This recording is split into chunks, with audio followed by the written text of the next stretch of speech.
What's up guys, today I found a very interesting video on the Pi network and I'd like to discuss the topic today because a lot of people gave me a lot of comments that Pi is a scam, Pi is an MLM scheme, Pi will never have a value. So let's just check out this guy's video and I'll shout him out at the end of the video to let you know which channel is he from. And the title of the video is called Pi Network, Why Will It Be the Next Bitcoin Analyzed by an Accountant. I'm not sure whether it's really analyzed by an accountant, but let's just take a look at the video and come up with our own conclusions and our own opinions on certain of his points. Hey guys, welcome to my video. In this video, I want to talk about the difference between the Pi network and also Bitcoin. Bitcoin is pretty much the face of cryptocurrencies and I want to see how Pi coins compare to that. This video is basically going to compare the similarities and also differences, and also answer the question of whether or not Pi coins could potentially be the next Bitcoin. Now, I do think that this is a pretty big shoe to fit, but there are also some striking similarities between the two cryptocurrencies. From the title alone, I would think that he meant Pi could possibly have the value of Bitcoin in the future, but from the start of the video, I don't think he's implying that. I think what he's trying to say is there's a lot of similarities in the technical aspects of Pi and Bitcoin, and I don't think anybody would be that crazy to say that any other cryptocurrency could be the value of Bitcoin. But let's not make any judgments and continue watching this video. The thing you have to know is that the idea of the Pi network really derived from Bitcoin. The original idea of Bitcoin was to create a decentralized currency that's used like cash, and the creator here wanted to see people use Bitcoin instead of cash for everyday transactions. One of the reasons that he or she did this is because they had a distrust of institutions, especially right after the 2008 financial crisis. During this time, banks and institutions failed to protect the average person. Instead, they were the reason for the collapse and our money was used to bail them out.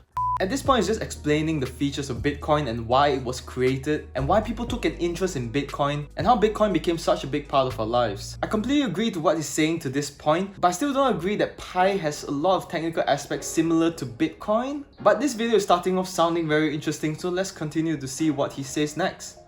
I think this movement really launched the start of blockchain and also cryptocurrencies in general. And from this, Bitcoin was introduced to the general public. And over the years, I think the idea of cryptocurrency has really started to gain some traction. And I have no doubt that it's only going to get bigger and bigger from here. And although many people feel that cryptocurrencies in general will become more and more popular, many people doubt that Bitcoin will continue to remain in first place. And this is because the design of Bitcoin failed to make it an everyday currency. And I really do think that this is where the Pi network or Pi coins can step up to the plate. You see, there's a lot of things about the Pi network that makes it suitable to become what Bitcoin wanted to be.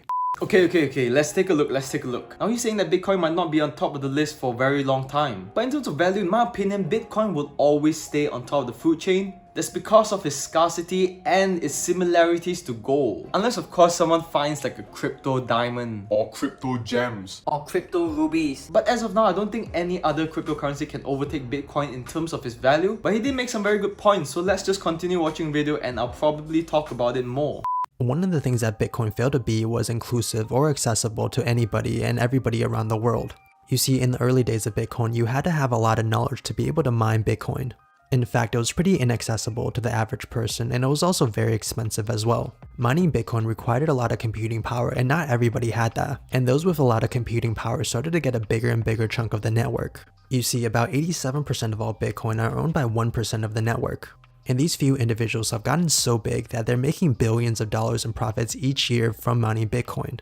And even though Bitcoin is technically decentralized, a very small number of people do have control over the network. There you go, this is the point that I quite agree with. Because of Bitcoin's complexity and the amount of computer instruments that you need to even start mining Bitcoin is so complicated. I remember a couple years back when my friend told me about Bitcoin. I find it so complicated that I did not even dare to put my money into Bitcoin because I'm a very traditional fundamental investor. So if I don't understand what it is, I wouldn't put my money into it. Until a year back, I took some time to actually study Bitcoin and all the other cryptocurrencies, and that's when I actually got the courage to put my money into cryptocurrency. And this point is really legit is because from the start, only a tiny amount of people with the sufficient knowledge, money, resources were able to mine Bitcoin at that time. So these 1% of people basically control the whole Bitcoin market. Now, I think that the creators of the Pi network realized this to be a problem, and instead of forcing people to use computing power to mine coins, they allowed people to mine just from their phones.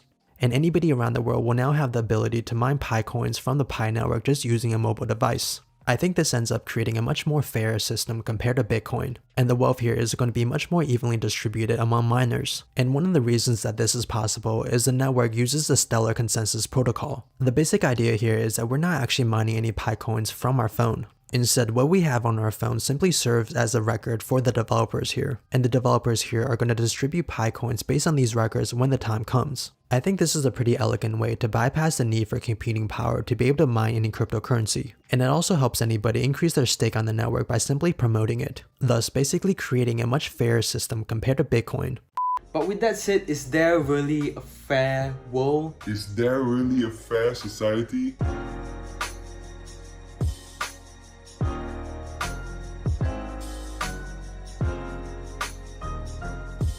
You and I are probably mining Pi earlier than a lot of other people, so isn't that unevenly distributed? But in his defense, he said it's more evenly distributed than Bitcoin. So he's basically comparing Bitcoin to Pi, therefore his statement is somewhat valid. And apart from being much more fair than Bitcoin, the Pi network does a great job at having an adequate amount of scarcity. You see, one of the problems with Bitcoin is that it's too scarce to be considered a medium of exchange or cash. There's about 21 million Bitcoins, and this makes Bitcoin much too expensive to be used like cash. As I'm making this video right now, a single piece of Bitcoin is around $50,000. And because of this, I can't see individuals making purchases with full Bitcoins. Instead, I only see corporations maybe using Bitcoin to make large purchases. Yes, Bitcoin has this scarcity effect. Scarcity effect is basically a cognitive bias that makes people place higher value on an object that is scarce. And with that said, it creates a lot of volatility and uncertainty in the value of the product, which is Bitcoin. Not only that, but it will be valued by some people so highly that they won't even dare to spend their Bitcoin. They would think twice, they want to store it and let it appreciate in its value. That's why I always say in my videos that Bitcoin is somewhat like a digital gold. Ethereum is like a digital oil. Dogecoin is like a digital cash. But now Pi is introduced, so Pi could possibly be a digital cash as well. But that does not go to say that Pi and Doge can't become digital cash together. But like I said, I'm not a financial advisor, this is just my opinion for your entertainment. And Pi could possibly be worth nothing, but since it's free to mine, why not? And one of the things that I really love about the Pi network is that it balances this element of scarcity. In my other video, I was able to get a rough estimate of how many Pi coins there are out there, and I came up with about 83 billion coins. And after doing a bit of other calculations, I was able to figure out that the price of a Pi coin should be around $1.70. $1.70? Woo-wee! Okay, this is just a rough estimate, but it gets some people excited. But please take this with a pinch of salt. Because in my opinion, the value of Pi would be highly dependent on its supply and demand. So any estimate won't actually be accurate. It could be so much lower than this, it could be so much higher than this, or it could possibly be worth nothing. Now this price did align with some of the websites that do try to estimate the price of a Pi coin, but much of this is still based on a lot of speculation. What I can say for sure is that the price of a Pi coin would not be anywhere close to the price of a Bitcoin. Instead, I think the goal here is try to make the cryptocurrency usable in everyday transactions, and that might be anywhere from a couple dollars and beyond. Therefore, if you really think about it, the Pi network or Pi coins might actually be what Bitcoin wanted to be. Instead of being a medium of exchange, Bitcoin became a store of value. It became something that people collected, hoarded, and saved instead of spent. And that really defeated the original purpose of Bitcoin. Exactly, it defeated the purpose of Bitcoin because Bitcoin essentially was created to become a currency where people make transactions with it. But right now, nobody wants to spend their Bitcoin because people want to store the value. They want to see its price appreciate. Now, I do want to say that the price of Pi coins might increase in the future, but it wouldn't increase it the same way that Bitcoin does. A piece of Bitcoin literally turned from a couple of cents to $50,000 in a couple of years. And I doubt that we're going to see the same type of growth, simply because there's a lot more Pi coins in the world than Bitcoins. Now, this isn't impossible, but I doubt that this is an intended purpose of the creators here. An example of why a Pi coin can increase a lot in value is because of Stellar. Stellar is a type of cryptocurrency that has a supply of 22 billion. It doesn't actually have the same supply as a Pi network, but it's pretty close compared to other cryptocurrencies. And it's been increasing in price similar to Bitcoin over the years. What this really says to me is that even with a large supply of Pi coins, the price is still very movable. And it's likely to follow the price of Bitcoin for a while since Bitcoin is still number one. But I do think that over time, as Pi coins continue to be used, it will be able to establish its own price. Like I mentioned about 1,000,000 times on this channel, price is determined by supply and demand. And as more and more people buy, use, or even read about the Pi network, the higher the price is going to be in the future.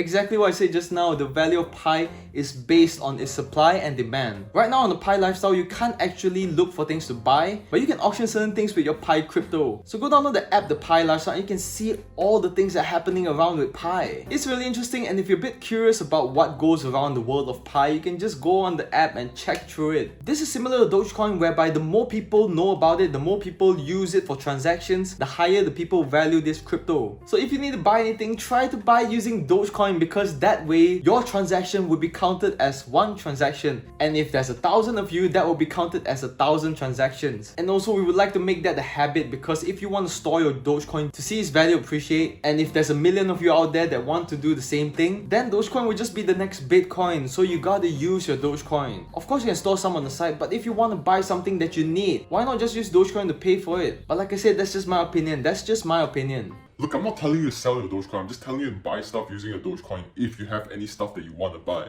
And this is because all these things create immediate demand or future demand for Pi coins. And unlike a lot of other cryptocurrencies who end up in the cryptocurrency graveyard, the Pi network here actually has a pretty strong network of supporters.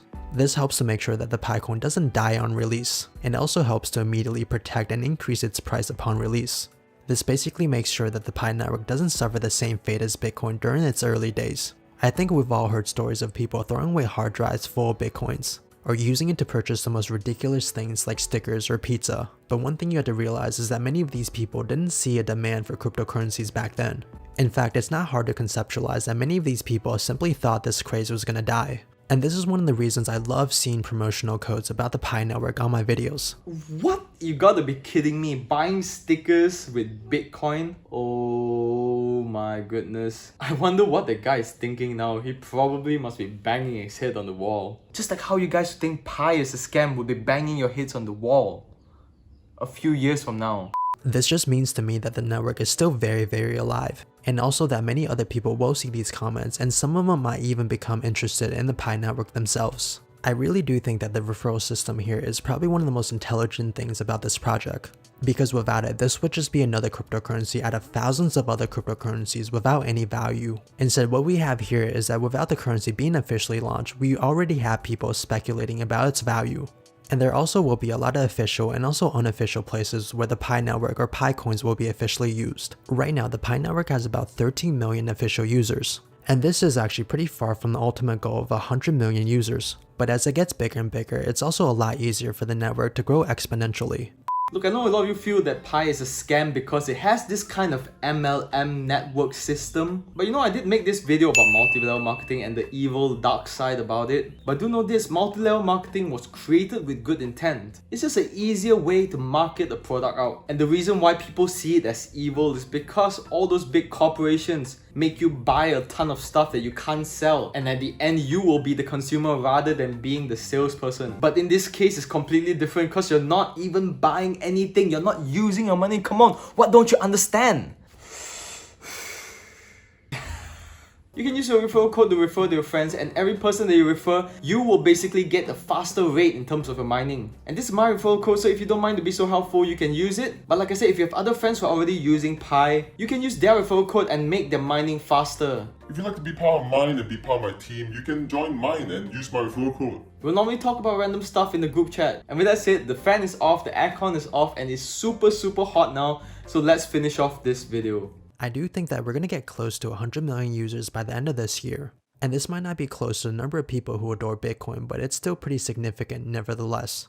And the goal from the developers here is to release Pi coins as a decentralized cryptocurrency by the end of this year. This means that whatever concerns, questions, and doubts you have about the Pi network will be answered by the end of this year. The answer that you'll be looking for will be revealed at the end of this year. So don't be so impatient. If you want to know whether Pi has value or not, just wait till the end of this year. You don't have to waste years of your life clicking on one button for every single day. You just have to take 5 seconds out every single day to click one single button to mine your Pi coin until the end of this year. And at that time, you'll know whether or not Pi will have its value. So you're not going to waste years of your lives mining this without knowing or not whether it's going to have any value. What we can see so far is that Pi coins really address a lot of the issues with Bitcoin. Like I said, Bitcoin was created to become a medium of exchange, but it ended up being a store of value. It was way too scarce and inaccessible for the average person. And because of that, a few mining companies now own the majority of Bitcoin supply. This includes companies in China, companies in Southeast Asia, and also companies in America, and they own so much Bitcoin that they pretty much have control over the network itself. I think many of these things prevent Bitcoin from becoming a decentralized cash. Therefore, a decentralized cash will have to come from somewhere else. And as of right now, the closest competitor that I can think of will be Pi coins. And this is because almost anyone around the world can have access to a cell phone, which will allow them to mine Pi coins. Mining is actually not very difficult. And scarcity is also built onto the network since the supply is fixed and the reward gets less and less over time. And not to mention the popularity of Pi coins, which is increasing day by day. Basically, the takeaway here is that Pi coin might actually do what Bitcoin failed to do in the first place. And although it might not grow to the same price as Bitcoin simply because of the mechanics on the network, it will still offer a steady increase in price in an actual use case in the world. So that's great. It can actually be used as a cash just like Dogecoin. There will be no scarce effect where people will value it more than There will be no scarce effect where people will just want to store it for its value. People will actually use it and spend it. As I mentioned before, Dogecoin and Pi could possibly be the next digital cash. And no, it does not mean that only one single cryptocurrency can become the digital cash. Because just like our currency now, we have euros, we have USD, we have ringgit, we have Singapore dollars. We have so many different kinds of currency, but they're all just cash. Go check out this guy's channel. It's called James Mayo. And he does do a lot of videos about Pi. If you do enjoy my reaction to this video, do comment down below and I'll do more of these. Don't forget to smash the like button and subscribe, turn on the notification bell if you're new to this channel. And thank you so much for watching this video. I'll catch you guys in another one. Hope you have a very great day ahead of you and I'll see you guys next time. Peace out.